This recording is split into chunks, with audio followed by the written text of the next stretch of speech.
Ang araw sa inyong lahat, ha? Pasensya na kayo, ha? At wala na tayong regular na spokes hour. Alam nyo naman kasi yung PNP, no? Nag-aabang kada broadcast natin para malaman kung saan tayo nagbo-broadcast. Well, kaya ang gagawin natin, iba-ibang oras nang wala tayong pattern at syempre, gamit ang VPN at mabuti na lang marami tayong mga kaibigan all over the place na siyang nag-upload ng ating spokes hour. Pero sana po kayo nasa mabuting kalagayan. Ako naman po ay nasa mabuting kalagayan. Meron pa rin pong kalayaan. Alam nyo, nung isang araw na ako'y nakulong, doon ko talaga na-realize, wala pa rin talagang kapalit ang kalayaan. Lalo-lalo na kung hindi makatarungan ang dahilan na nawala ang iyong kalayaan. So, paumanhin po, hindi po ako pugante, ako po'y naninindigan sa aking karapatan, naghahain na po tayo ng petisyon sa Korte Suprema, hahayaan ko na po na ang proseso ay umusad, hindi na po tayo magdi-discuss ng merito ng petition na yan at nasa mga 15 mahistrado na yan. Pero naniniwala naman po ako na nung nagkaroon ng remedyo na tinatawag na writ of amparo, ang amparo ibig sabihin ay to protect, may kadahilanan po yan para nga po protektahan ang karapatan ng seguridad, ng kalayaan at karapatang mabuhay. Binibigay ko na po ang buong tiwala ko sa hukuman. At ako po ay bilang isang abogado, bilang isang officer of the court, tatanggapin ko po kung ano maging husga ng hukuman. Kung sasabihin ng hukuman, i-produce mo yung mga dokumentong yan, sige po, gagawin ko po yan. Pero hayaan po muna natin umusad ang proseso. Well, kanina po ay binati ako ng isang nakakagulat na balita. Aba, itong si Melvin Matibag na dating Secretary General po ng PDP Laban ay nagsampa ng disbarment case laban sa akin dahil daw doon sa pulboronic video. Hindi ko pa po talaga alam kung anong aligasyon niya, no? Pero unang-una, nagulat ako kasi paulit-ulit na sinasabi ng Korte Suprema na kami mga abogado, hindi dapat binibigyan ng publicity ang pagsasampa ng mga disbarment. Abay, nag-post pa sa Korte Suprema. Kaya, ewan ko na po, bahala na po mga mahistrado dyan. Hindi ko na po yung pag-aaksayan ng panahon para mag-file pa ng motion to cite him in contempt. Tingin ko po, bahala na ang mga Korte Suprema sa kanya dyan dahil paulit-ulit ng pinaalalahanan ng ating hukuman, ang mga abogado, kung kayo magsasampa ng disbarment, huwag niyong bibigyan ng publicity. Hayaan niyong umusad din ang proseso at hayaan nyo ang mga abogado ay mahusgahan ng kapwa-abogado kung sila dapat masuspinde o dapat matanggalan ng lisensya bilang abogado. Hindi ko pa po alam kung ano yung sinasabi niya tungkol dun sa pulboronic video. Lilinawin ko lang po, hindi po galing sa akin yan. Yan po ay galing sa puting ahas ni Maharlika. Pangalawa, hindi ko po kailan sinabi na yan ay patunay na drug addict ang presidente kasi ang problema, nakita lang natin pagsisinghot, wala naman po yung katunayan na ang sinisinghot ay cocaine. Pero ang aking punto de vista naman, may karapatan ng taong bayan na malaman ang katotohanan sa kabila ng video na ito. At bago po naman yan isinapubliko, no, bago ko ilinagay din sa Facebook ko, nag-due diligence po ako.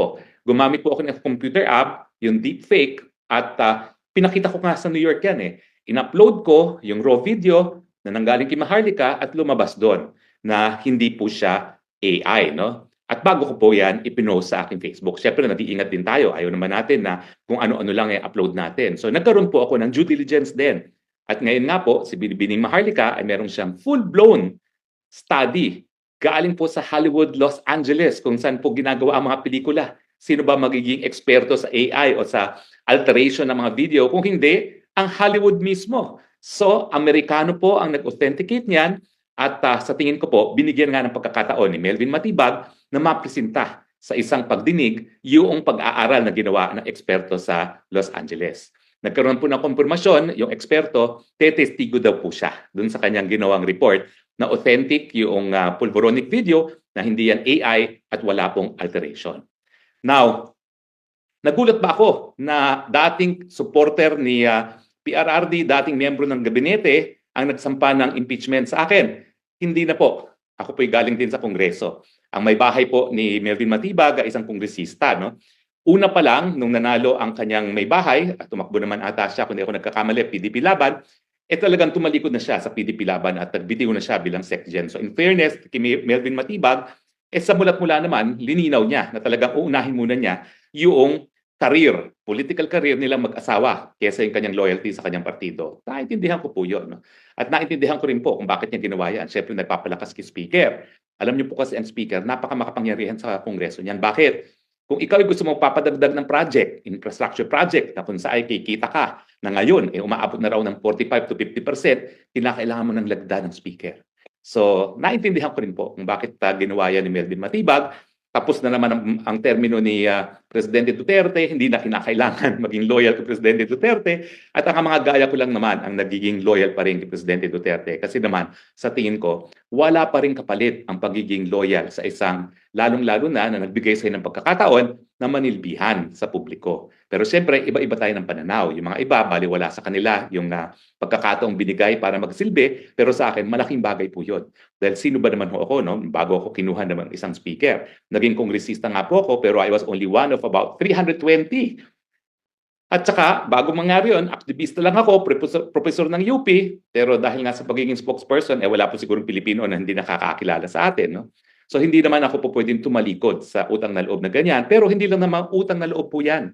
Naniniwala din ako doon sa naging polisiya ni Presidente Duterte, lalong-lalo na doon sa independenteng foreign policy. Dahil ako po, batang-bata pa, aktivista pa, naniniwala ako na kinakailangan isulong ng mga Pilipino ang mga panlabas na polisiya na nagtataguyod ng ating pangnasyonal na interes at hindi ng mga banyaga.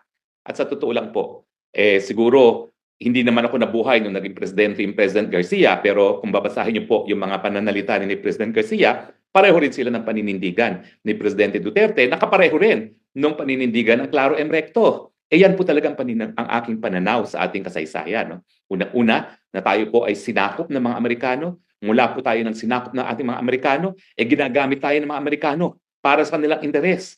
At panlilin lang yung sinasabi nila na ang mga Amerikano ang ating big brothers na mag-aalaga sa atin. Hindi po totoo yan.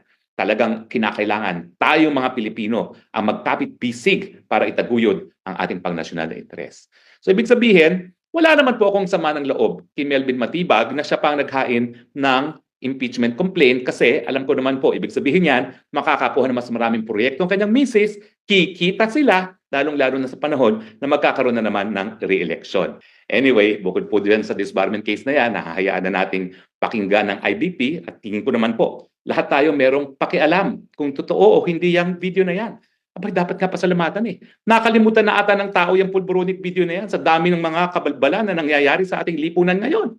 Ngayon, babalikan na naman ng taong bayan yung pulboronic video at tatanungin na naman, balik na tayo sa issue. Addictus benedictus ka ba? Gaya ng sinasabi ni Maharlika. No? So, maraming salamat din kay Melvin Matibag. Dahil sa iyong pagsampa ng disbarment case, buhay na naman ang issue. Addictus benedictus ka ba na kinakailangan bigyan ng kasagutan? Dahil ang isang addictus benedictus, hindi magbibigay solusyon sa problema ng Pilipinas.